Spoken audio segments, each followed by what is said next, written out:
3 দিন পর আমার পিচ্চি চাচাতো বোনের বিয়ে, তাই আজকে ঢাকা থেকে পুরো ফ্যামিলি এসেছি চাচাতো বোনের বিয়ে উপলক্ষে।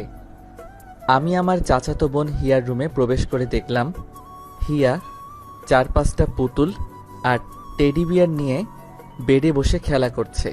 আমি হিয়ার রুমে প্রবেশ করে বেডের সামনে এসে 2 হাত বুকের সাথে ভাঁজ করে দাঁড়িয়ে হিয়ার দিকে তাকিয়ে বললাম, কি রে পিচ্চি, 3 দিন পর তোর বিয়ে আর তুই এখনো বসে বসে পুতুল খেলছিস? তো বাসরাতেও কি এভাবে বসে বসে তোর বরের সাথে পুতুল খেলবি নাকি? আমার কথা শুনে হিয়া আমার দিকে তাকিয়ে বলল, আরে বিদ্যাসাগর ভাই আছে, কখন আসলেন আপনি? আসলাম মাত্রই। তো শুনলাম তুই নাকি বিয়ের জন্য খেপেছিস, ব্যাঙের মতো লাফালাফি করছিস। বিয়ে করার জন্য তোর বয়স কত যে এই বয়সে বিয়ের জন্য এখনই নাচানাচি শুরু করেছিস? আমার বয়স 13 পেরিয়ে 3 দিন আগে 14টা পা দিয়েছি। বিয়ে করা আমার একটা ড্রিম। আমি কি আপনার মতো বোকা নাকি যে পড়াশোনা করতে করতে বিদ্যাসাগর হব? নিজের সুন্দর জীবনটা পড়াশোনা করে শেষ করে দিব। আমি বিয়ে করে সংসার সামলাবো, আমার বরের বাচ্চা সামলাবো। আগে তো নিজেকে সামলানো শেখ, তারপর না হয় বরের বাচ্চা সামলাস। এখনো মাঝে মধ্যে বিছানায় হিসু করে, আর সে নাকি সামলাবে বরের সংসার আর বাচ্চা। একদম মিথ্যা কথা বলবেন না।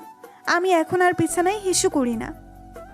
বছর 7 আগেও তুই আমার কোলে বসে হিসু করেছিস, সেটা কি মনে আছে?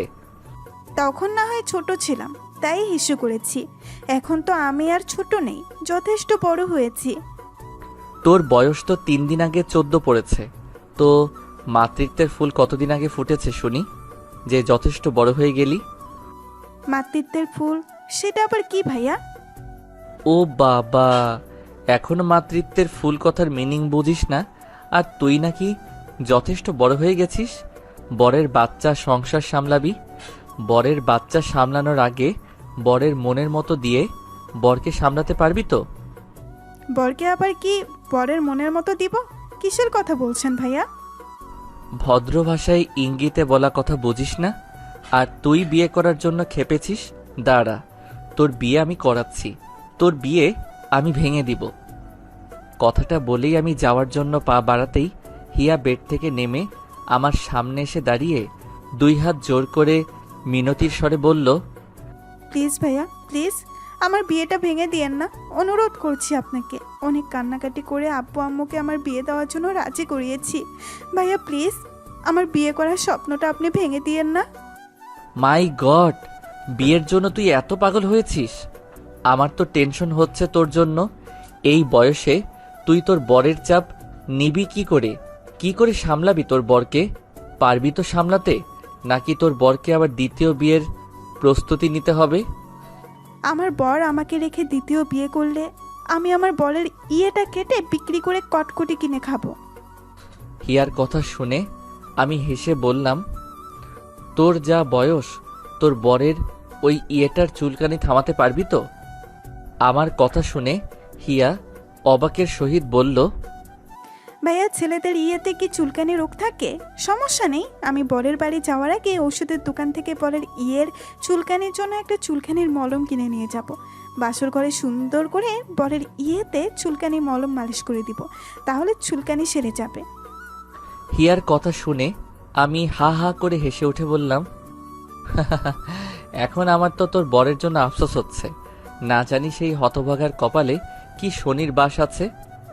আমার বরের কপালে শনির বাস না, ভালোবাসা আছে, ভালোবাসা।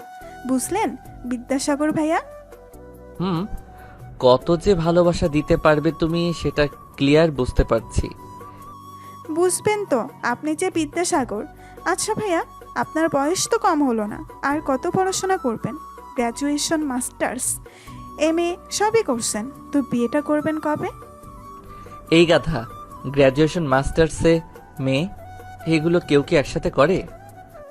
ওই একই হলো আর কি। আমি তো কথাই কথা বললাম, বয়স তো কম হলো না আপনার, তো বিয়ে করছেন না কেন?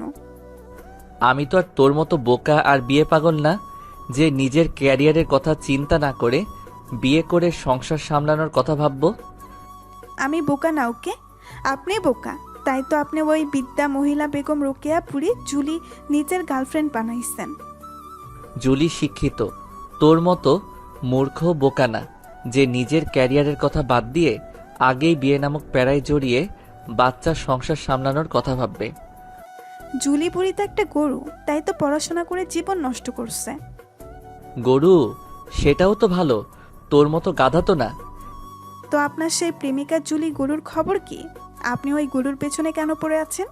ওই গরুর পড়াশোনা শেষ কবে হবে? দেশে কি মেয়ের অভাব পড়ছে? আপনি ওই বুড়ি জুলি নানির পেছনে পড়ে আছেন। একদম আমার গার্লফ্রেন্ডকে বুড়ি বলবি না। স্যাকা লাগছে নাকি জুলি গরুকে বুড়ি বলেছে বলে? আর একবার যদি তুই জুলিকে বুড়ি বলিস, তোর বিয়ে কিন্তু আমি সত্যি ভেঙে দিব। ওকে ওকে, আর বুড়ি বলবো না, তবুও আমার বিয়েটা ভাঙবেন না প্লিজ। আমি আর কিছু না বলে মুচকি হেসে হিয়ার রুম থেকে বেরিয়ে যাই। 2 দিন পর আজ হিয়ার বিয়ে। হিয়াকে পার্লার থেকে বিউটিশিয়ান এসে সুন্দর করে বউ সাজিয়ে দিয়েছে। হঠাৎ ছেলের বাড়ি থেকে খবর আসলো ছেলে নাকি বিয়ে করবে না, ছেলে তার গার্লফ্রেন্ডকে নিয়ে পালিয়ে গেছে। বিয়ে ভেঙে যাওয়ার কথা শুনে হিয়া নিজের রুমের ফ্লোরে বসে হাত পা ছোড়াছুড়ি করে চিৎকার করে কাঁদছে। হিয়াকে কাঁদতে দেখে আমার ভীষণ হাসি পাচ্ছে।